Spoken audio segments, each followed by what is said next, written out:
Hello friends, અત્યારે ઉનાળાની શરૂઆત થઈ ગઈ છે અને ગરમી પણ ખૂબ પડે છે, તો આપણે બનાવીશું ચોકલેટ આઈસ્ક્રીમ.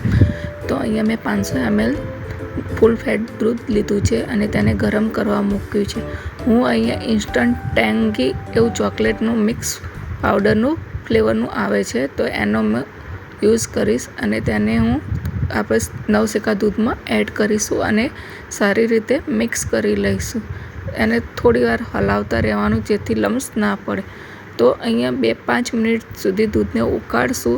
ઉકળી જાય એટલે તેમાં ઘરની મલાઈ કે તમે ક્રીમ પણ એડ કરી શકો છો. અહીંયા મેં ઓરિયો બિસ્કિટ 2-3 એનો ભૂક્કો કરીને એડ કર્યા છે. તો જુઓ, અહીંયા 5 મિનિટમાં આપણું ઇન્સ્ટન્ટ ચોકલેટ આઈસ્ક્રીમનું બેટર તૈયાર છે.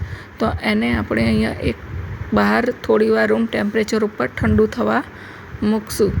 તો અહીંયા રૂમ ટેમ્પરેચર ઉપર ઠંડુ થઈ જાય એટલે આપણે એને સારી રીતે મારી જોડે વિસ્કર મશીન નહોતું, તો આ બ્લેન્ડરથી મેં એને સારી રીતે મિક્સ કર્યું છે અને સારી રીતે ક્રીમી એવું થઈ જાય ત્યારબાદ આપણે તેને ફ્રીજમાં મૂકવા માટે મેં અહીંયા મારી જોડે મોલ્ડ નહોતા, તો કાગળના જે કપ આવે છે એમાં મેં આપણે ગુલ્ફી બનાવવા માટે કર્યા છે.